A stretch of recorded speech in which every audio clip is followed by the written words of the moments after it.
우리들의 삶 속에 하나님 안에서 본질을 회복하고 하나님을 기쁘시게 하는 놀라운 은혜가 있기를 주님 이름으로 축복합니다. 여러분 가운데 함께하기를 축복합니다. 오늘 말씀의 제목은 지난주와 동일하게 새로운 변화의 중심에 서 있는 신앙 공동체입니다. 지난주에 전편의 말씀을 또 살폈고 오늘은 후속 설교를 연이어서 합니다. 지난주 말씀에 우리의 삶이 하나님 앞에 드리는 산 예배다. 그래서 어떻게 우리가 하나님 앞에 우리의 몸으로 또 우리의 삶으로 영광을 돌릴까를 살펴보았습니다. 오늘은 조금 더 내용을 좀 더 심도 있게 살펴서 그렇다면 어떻게 우리가 하나님 앞에 예배하는 삶, 또 지속적으로 하나님을 예배하는 그러한 신앙인의 삶을 살아갈 수 있을까? 이 부분에 대해서 함께 말씀을 살펴보았으면 좋겠습니다. 로마서의 전체 내용을 살펴보면 로마서의 1장부터 11장까지는 어떻게 우리가 하나님 앞에 구원을 받는가라고 하는 하나님의 구원에 대한 내용이 주된 내용입니다. 그리고 12장부터 16장까지는 그렇다면 구원받은 이후에 하나님의 백성들은 어떻게 살 것인가.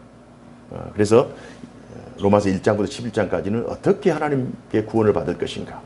어떻게 받을 것인가. 12장부터 16장까지는 구원받은 하나님 백성들은 어떻게 믿음으로 살 것인가. 그래서 오늘 12장 1절, 2절 그 내용은 구원받은 하나님 백성들이 어떻게 믿음으로 살 것인가. 이 내용을 우리가 전체 로마서의 흐름을 이해하고 오늘 12장 1, 2절을 살펴보면 더 큰 이해가 될 것입니다. 특별히 오늘 본문의 말씀의 배경을 우리가 좀 더 이해할 필요가 있습니다. 사도 바울은 로마서를 기록할 때 로마에 거주하고 있는 하나님의 백성들에게 편지를 보냈어요. 그래서 로마에 거주하고 있는 하나님의 백성들에게 너희들의 구원이 어떻게 이루어진 것인가에 대해서 또 구원받은 하나님의 백성들은 어떻게 살아갈 것인가에 대해서 소상하게 기록하고 있습니다. 그 당시 로마 사회의 배경은 황제 숭배 사상을 가지고 있었습니다. 정치적으로는 로마 황제를 숭배하고 종교적으로는 그리스 로마 신화를 다 숭배하는. 그래서 아마 그 당시 로마 시대에 신이 수천 개, 수만 개가 되는 아주 다신론의 그러한 국가였습니다. 이런 시대를 그리스도인들이 살아내야 합니다. 로마인들은 다양한 신들, 종교들을 수용할 때 신의 존재라든지 교리들을 따지지 않습니다. 로마인들은 신을 수용할 때 또 다른 외부에서 또는 외국에서 그 신을 자신들의 신으로 이렇게 받아들일 때 두 가지의 관점으로 받아들입니다. 첫 번째는 유용성과 두 번째는 신리입니다. 이 신이 우리에게 어떤 도움을 줄 것인가? 이 신이 우리들에게 실질적으로 어떤 역할을 할 것인가라고 하는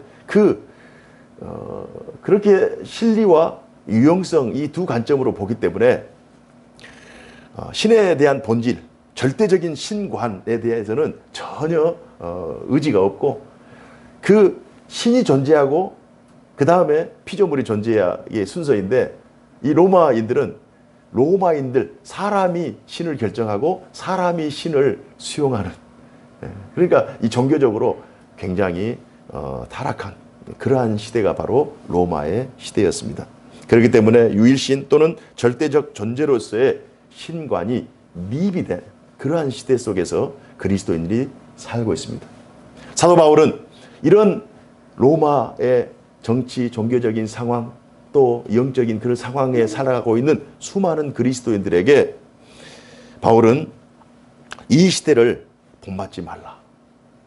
이 세대를 본받지 말라라고 권면하고 있습니다.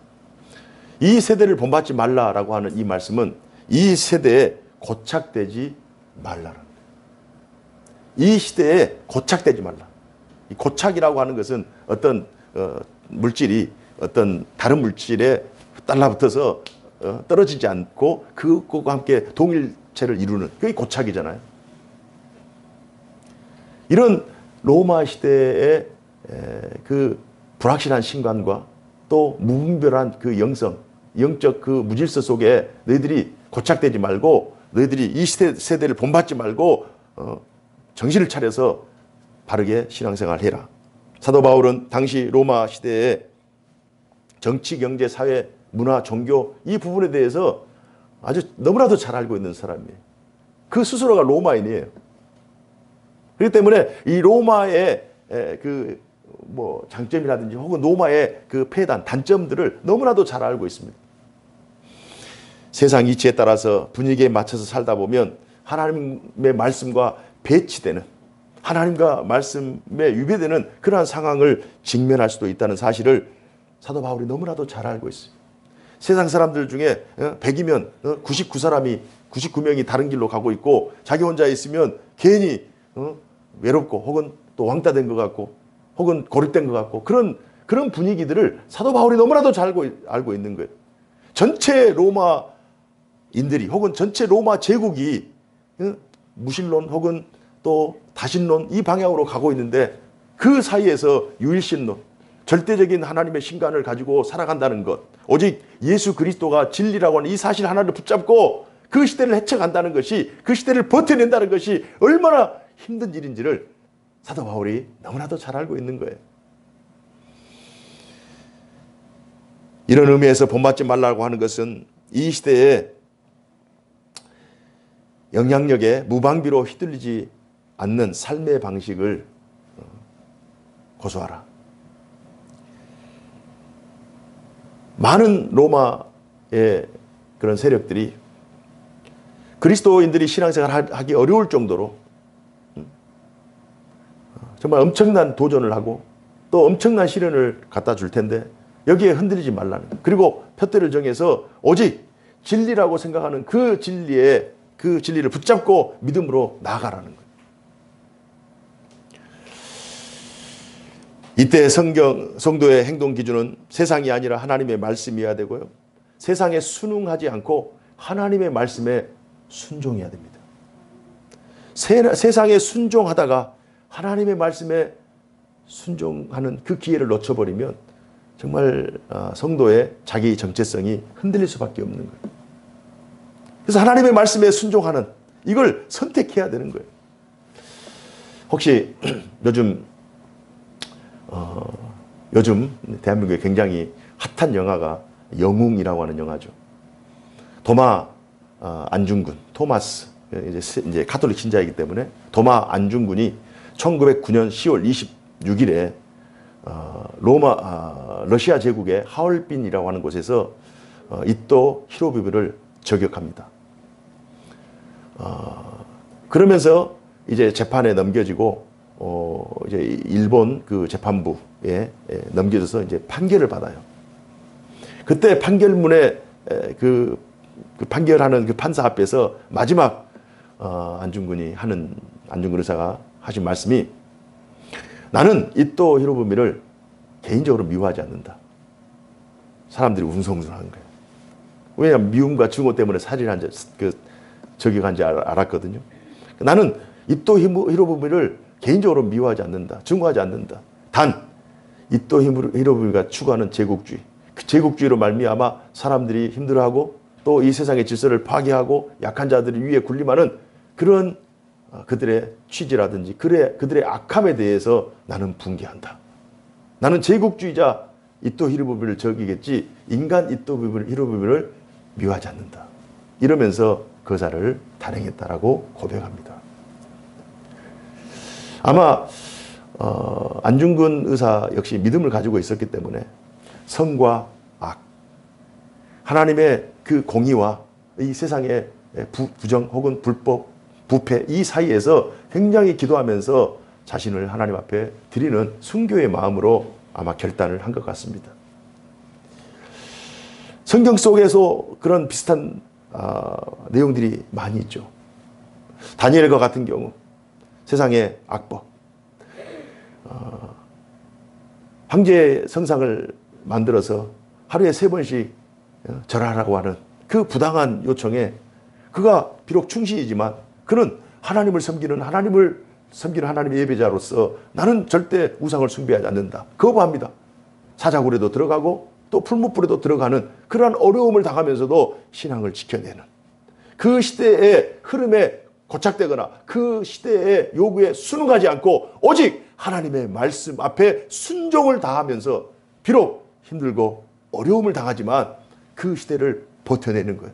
그 시대 속에 마치 역행하면서 그 시대를 온몸으로 견뎌내는 그러한 위대함을 보여줍니다. 세례 요한은 어떻습니까? 세례 요한은 정말 헤롯 대왕이 말 한마디면 목이 날아갈 정도로 실제 참수형을 당하잖아요. 그런 위기 속에서도 하나님의 말씀을 붙잡고 회개하라, 천국이 가까웠다 라고 하면서 헤롯 대왕의 그 부조리와 부정을 고발하는 거예요. 다윗도 마찬가지예요. 다윗도 수많은 전쟁 속에서 수많은 자신들의 적군을 죽이잖아요. 그래서 살인이라고 하는 또 뭐 어떤 살해라고 하는 이 부분에서 피를 흘렸다라고 하는 이 부분에서는 부정적인 요소일 수 있지만 이게 악한 적들과의 그런 영적 전쟁 가운데 진리를 고수하기 위해서, 진리를 사수하기 위해서, 하나님의 나라를 고수하기 위해서 영적 전쟁을 치르는 전사의 입장에서 다윗은 하나님 앞에 헌신한 거예요. 도마 안 죽는 것도 마찬가지였다고 저는 생각합니다. 시대의 흐름에 순응하기보다 하나님의 말씀에 순종하라. 이런 의미에서 성도는 늘 하나님의 뜻을 구하는 구도자여야 합니다. 세상을 향하여 하나님의 말씀을 가지고 늘 질문하는 질문자여야 합니다. 아브라함이라면 이 상황을 어떻게 해결했을까? 다윗이라고 하면 이 상황 속에서 어떻게 행동했을까? 예수님이라면 이 상황 속에서 어떻게 행하셨을까? 그렇다면 나는 지금 나에게 주어진 이 현실 상황 속에서 어떻게 행동할 것인가? 이 세대의 흐름 속에 또 그 상황과 그 분위기 속에 휩쓸려서 진리라고 말하지 못하고 믿음의 백성으로서의 삶을 온전히 고백하지 못하고 마치 물 흐르는 대로 자연스럽게 흘러가는 것이 과연 지혜로운 것인가? 사도 바울은 로마 제국이에요. 한 국가도 아니고 온 세상을 다리는 로마 제국, 그 중심에 살고 있는 로마 시내에 살고 있는 로마의 그리스도인들에게 로마 황제 숭상 또는 그 시대에 순응하기보다 진리를 지키고 하나님의 백성으로 살아가는, 그러면서 비록 그렇게 살아간다고 하는 것은 그들에게 어찌 어려움이 없겠어요? 어찌 역경이 없겠어요? 어찌 고난이 없겠어요? 어찌 환난이 없겠어요? 그러나 그럼에도 불구하고 너희는 이 세대를 본받지 말라. 그러면서 더불어서 마음을 새롭게 함으로 변화를 받으라고 말씀합니다. 마음을 새롭게 함으로 변화를 받아. 마음을 새롭게 한다는 것은 본질에 관한 문제예요. 본질. 이 본질에 대해서 인문학적으로 굉장히 탁월하게 접근하고 있는 작가가 있어서 여러분들에게 소개합니다. 스터디 코드의 작가 조남호라고 하는 이 분이 이제 어떤 강의를 했는데요. 그분이 이런 깨달음을 가졌어요. 그분이 저는 크리스찬인지 아닌지 모르겠습니다만은 굉장히 인문학적으로 우리가 추구하는 그 본질, 믿음의 본질과 굉장히 가까이 접근해 있다. 그래서 왜냐하면 이 하나님께서 일반인에게도 지혜와 명철을 주시거든요. 이게 믿음으로 고백하느냐 고백하지 않느냐 이 차이가 있지 일반 은총이 있어요. 일반적인 지혜가 있어요. 그래서 그분은 어떻게 깨달았냐면 이 세상에 살아가는 데는 쾌와 불쾌가 있다. 쾌라고 하는 건 즐거움이잖아요. 불쾌라고 하는 것은 즐겁지 않은 거잖아요. 그래서 이 자기 자신을 이 쾌가 채워지지 않으면, 충분히 즐겁지 않으면 마음속에 공허가 있다는 거예요. 그러면서 이 불쾌가 계속 진행되면서 마음속에 공허함이 있는데, 그러나 이 공허한 마음을 채우는 것은 충만이라는 표현으로 쓰더라고요. 충만. 그러니까 즐거움이 연속되는 것을 충만이라. 가령 예를 두 가지를 든다면, 어떤 사람들이 계속 맛집을 계속 추구하는 것은 뭐 맛집을 찾아서 가서 줄 서서 이렇게 먹는 거 그걸 자체를 나쁘다고 하는 거 아니에요. 그러나 그 맛집을 계속 찾아가서 새로운 맛집을 찾아서 돌아다닌다는 것은 진정한 맛있는 맛집을 아직 발견하지 못했기 때문에, 진짜 맛있는 맛집, 단골 맛집을 알면 돌아다니지 않고 줄 서지 않고 그 집에 가서 그 맛을 보면 그 맛의 쾌, 그러면서 맛의 충만을 느낀다는 거예요. 또 두 번째 예를 들면, 어떤 사람들이 옷을 사잖아요. 그럼 옷을 사면은 유행에 따라서 옷을 갈아입잖아요. 그럼 유행에 따라서 계속 옷을 바꿔 입는 것은 그 자체적으로 불쾌, 그러니까 만족하지 못하기 때문에 계속 유행에 따라서 옷을 바꿔 입을 수밖에 없잖아요. 물론 유행에 잘 편승하는 것도 아주 좋은 장점이에요. 그러나 채워지지 않는 공허함이 있기 때문에 그 옷을 계속 바꿔 입을 수 있잖아요. 그러나 반면에 한 옷을 입어도 그 옷에 대해서 자기가 만족감을 가지고 그 옷을 입는 것에 대해서 즐거움을 가지고 있다면 그 마음속에 충만이 있어서 그것이 흔들리지 않는다는 거예요. 그래서 추구한 것이 이제 본질이라고 하는 거예요. 본질.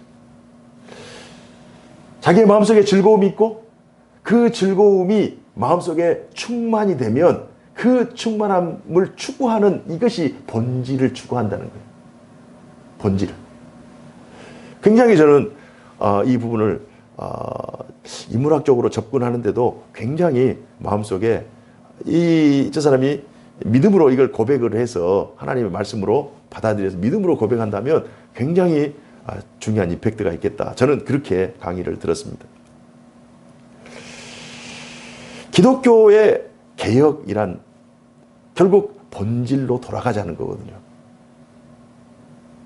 1517년 루터가 기독교 개혁을 선언했을 때 그 당시에 로마 가톨릭 교회가 추구하는 그 비본질, 외형과 외식, 허례허식, 또 뭐 면죄부, 또 교황무호설, 뭐 이런 여러 가지 성경과의 그 성경의 말씀의 그 본질을 벗어나는 비본질적인 요소들이 신앙의 주류를 이루고 있었어요. 이건 아니다. 비본질을 걷어내야 된다. 그러면서 진정한 본질로 나아가는 그러한 운동이 기독교 개혁 운동이에요. 오직 믿음, 오직 은혜, 오직 예수, 오직 말씀, 오직 하나님께 영광이라고 하는, 왜 오직이라고 하는 단어를 썼겠느냐? 이게 본질이라고. 본질을 추구하는, 오직 믿음, 오직 은혜, 오직 하나님의 말씀, 오직 하나님 예수 그리스도, 오직 하나님께 영광. 본질을 추구하는, 본질을 추구할 때 우리 안에 충만이 있는 거예요. 너희는 이 세대를 본받지 말고 변화를 받으라고 하는 거예요. 변화를 받아.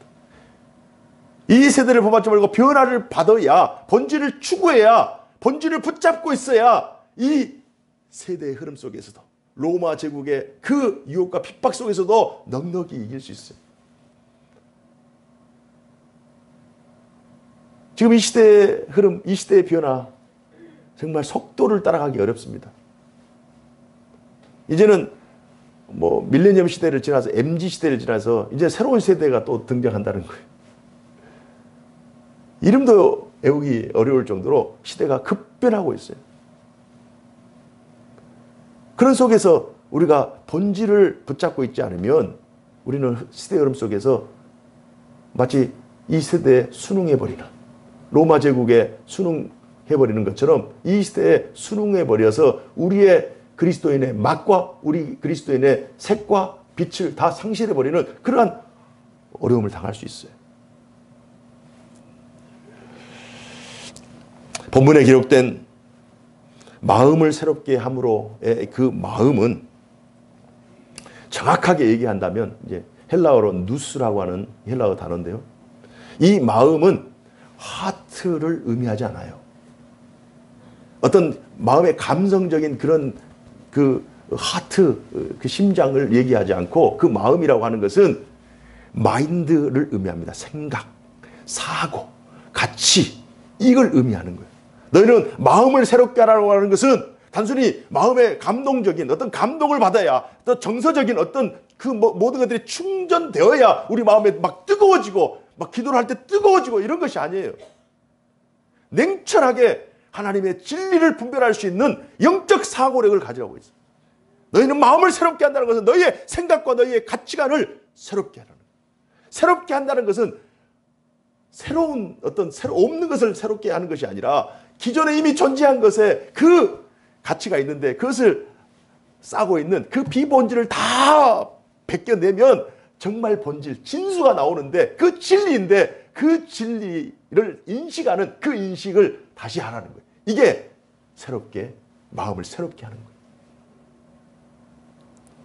마음을 새롭게 한다는 의미는 세상적이고 인과율의 가치관을 성경적인 가치관과 세계관으로 바꾸라고. 인과율이라고 하는, 우리가 좀 이따 성경 공부할 때 욥에 대해서 공부할 거예요. 욥의 친구, 세 친구 엘리바스, 소발, 빌닷이 와서 욥에 대해서 비난하는 거죠.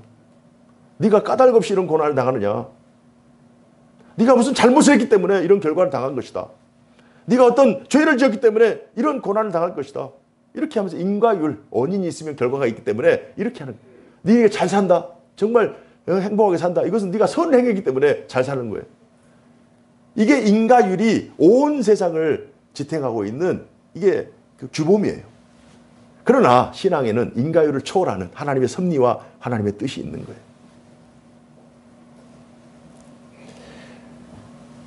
그래서 이 세상의 인과율이라든지 이 세상의 규범이라든지 이 세상의 윤리라든지 이 세상의 도덕이라든지 이 세상의 가치관, 이걸 뛰어넘는 성경적인 가치관을 우리들의 생각으로, 우리들의 그 신앙적인 사고력으로 발동해서 세상을 직시하라는 거예요. 본질을 추구하면서. 새로운 변화는 다른 것들과 비교할 때 본질적으로 완전히 새롭게 되는데요. 그러나 이런 새로움이 우리의 인간적인 노력으로는 안 돼요. 오직 성령께서 역사하실 때, 성령께서 우리를 새롭게 하셔서 새로운 사고력을 발동할 수 있도록, 새로운 그런 그 생각을 할 수 있도록, 본질을 붙잡을 수 있도록 성령님께서 붙잡아 주실 때만 가능한 역사인 줄로 믿습니다. 신자들이 신자로 온전히 살아갈 수 있고 선을 분별할 수 있는 것, 또 신자를 신자답게 변화시키는 것은 성령의 역사예요. 믿음이 없이 성도가 의롭게 될 수 없는 것처럼 신자의 성공적인 삶은 성령에 의해서, 성령에 의한, 성령을 인한 그러한 놀라운 역사라고 하는 거예요. 그래서 그런 의미에서 우리가 오늘 이 말씀을 받고 있을 때 우리 스스로 한번 돌아볼 때, 야, 정말 나는 이 시대의 흐름에 편승되거나 순응하지 않고 어떤 상황 속에서도 하나님의 말씀, 진리의 말씀, 생명의 말씀, 영생의 말씀, 이 말씀이 나의 삶의 기준이다. 내 삶의 주초는, 내 삶의 반석은 오직 하나님의 말씀이다.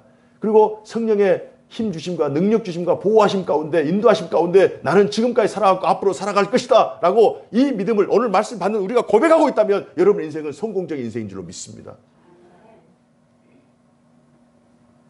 이 말씀을 2000년 전에 로마 교회 교인들이 받아요. 이 말씀을 붙잡고 본질을 추구하면서 살아갑니다.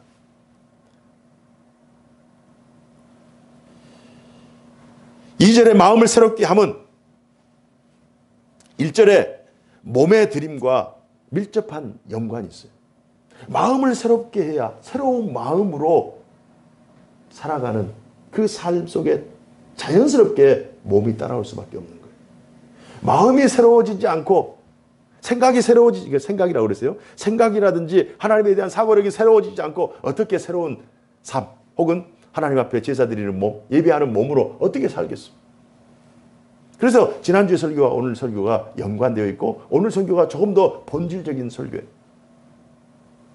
신자의 성공적인 삶은 성령 안에서 이루어지고요. 우리의 몸은 우리의 성도의 본질, 본분에 충실할 때 더욱더 의미가 있고 가치가 있어요. 그래서 올해 우리의 씨름은 본질을 추구하는 씨름이다. 우리의 싸움은 본질을 붙잡는 씨름이다. 올 한 해 새로운 변화의 중심에 서 있는 신앙 공동체, 그 새로운 변화라고 하는 이 새로운 변화의 중심에 서 있다고 하는 말은 우리의 생각과 우리의 삶이 신앙 본질을 추구하고 있다라고 하는 의미라고 봐도 돼요. 새로운 변화의 중심에 서 있다고 하는 것은 우리의 생각, 우리의 삶이 하나님 중심의 사고, 신앙 중심의 사고, 그 사고의 그 본질을 어떻게 추구하고 있느냐, 우리의 생각, 어떻게 할 것인가, 주님이라면 어떻게 할 것인가, 성경이라면 어떻게 이 상황을 해석하고 어떻게 적용할 것인가라고 하는 이 신앙적인 사고력으로 본질을 추구하는 것이 변화의 중심에 서 있는 거예요. 그리고 신앙 공동체는 교회입니다. 그래서 본질을 추구하는, 이게 올 한 해 우리가 씨름해야 돼요. 본질을 추구하다 보면 그 본질을 담고 있는 우리의 몸이, 또 본질을 담고 있는 우리 교회라고 하는 유기적인 이 공동체, 우리 예수님이 몸이고 우리는 예수님이 머리가 되시고 우리는 몸이잖아요. 유기적인 관계가 이루어졌잖아요. 우리가 본질을 담고 있으면 우리 교회라고 하는 이 몸이 자연스럽게 하나님이 기뻐하시는 몸이 되고 하나님이 사용하시는 몸이 될 줄로 믿습니다. 교회 안에 가정이 있고 가정 안에 개인이 있기 때문에 우리 스스로가 이 본질을 추구하는, 그러면서 본질이 채워지면 자연스럽게 외적 성장과 성숙이 이루어지는 거예요. 부흥의 역사가 일어나는 거예요. 이 본질을 놓쳐버리면 겉으로는 성장한 것 같지만 비대한 거예요. 부실한 거예요. 언제 무너질지 몰라요. 마치 모래 위에 지은 집과 같이 언제 무너질지, 비가 오고 창수가 나고 바람이 불어서 흔들려 버리면 쓸려가 버려요. 그러나 반석 위에 지은, 본질을 추구하며 본질 위에 세워진 신앙 공동체, 가정, 개인, 교회는 아무리 제국의 바람이 불어도, 아무리 어려운 풍랑이 와도 결코 흔들리지 않는 줄로 믿습니다. 그래서 사도 바울은 에베소 교회 교인들에게 에베소 6장 12절 이하의 말씀을 통해서 권면합니다. 제가 봉독해 드립니다. 우리의 씨름은 혈과 육을 상대하는 것이 아니요 통치자들과 권세들과 이 세상의 세상 주관자들과 하늘에 있는 악의 영들에 대한 상대함이라. 그러므로 하나님의 전진갑주를 취하라. 이는 악한 날에 너희가 능히 대적하고 모든 일을 행한 후에 서기 위함이라. 그런즉 서서 진리로 너희 허리띠를 띠고 의의 효신경을 붙이고 평안의 복음이 준비한 것으로 신을 신고 모든 것 위에 믿음의 방패를 가지고 이로써 능히 악한 자의 모든 불화살을 소멸하고 구원의 투구와 성령의 검 곧 하나님의 말씀을 가지라. 모든 기도와 간구를 하되 항상 성령 안에서 기도하고 이를 위하여 깨어 구하기를 항상 힘쓰며 여러 성도를 위하여 구하라. 아멘. 우리의 씨름은 혈과 육에, 눈에 보이는 어떤 혈과 육에 관한 것이 아니라 세상의 권세자들과 악한 영들과 이 어둠의 세상 주관자들과 하늘에 속해 있는 그 악한 영들에 관한 그러한 전투예요.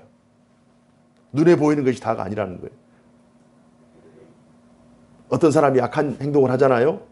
그 악한 행동을 유발시키는 어떤 원인이 있을 거란 말이에요. 그건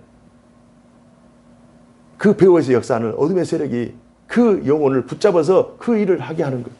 시대가 악하잖아요. 그 시대를 주관하는 어둠의 세력이, 공중권세 잡는 악한 영들이 그 시대를 붙잡아서 하나님의 말씀과 반대되는 요소를 해서 믿는 자들을 곤란하게 하고 믿는 자들을 환난에 빠뜨리는 거예요. 그래서 그것에 눈을 뜨자는 거예요. 어떻게 눈을 뜨느냐? 우리가 하나님의 전진갑주를 입고 성령 안에서 수시로 기도하고 서로를 위해서 기도하고 본질을 추구하고 그러면서 우리가 우리의 속사람도 강건해지고 우리의 겉사람도 강건해질 때 우리는 세상을 이기며 승리하는 승리자의 삶을 살게 될 줄로 믿습니다.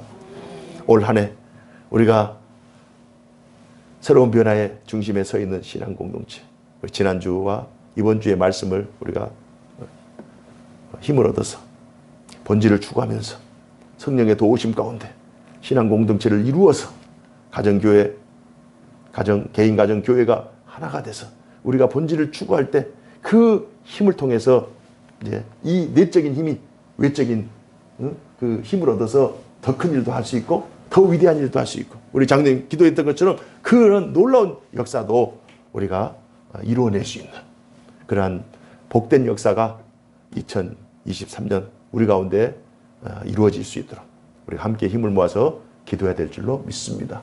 그 은혜의 주인공들이 되어 하나님 앞에 더 크게 영광 돌리는 우리 모두가 되기를 주님 이름으로 축복합니다. 기도하겠습니다. 은혜로우신 하나님 아버지 감사합니다. 복되신 주님, 2023년 하나님의 은혜와 은총 가운데 우리 사랑의 교회가 본질을 추구하며 하나님의 전신갑주를 입고 성령 안에서 믿음의 선한 싸움을 싸우고 달려갈 길을 다 달리고 크게 이기며 승리할 수 있도록 우리를 붙들어 주옵소서.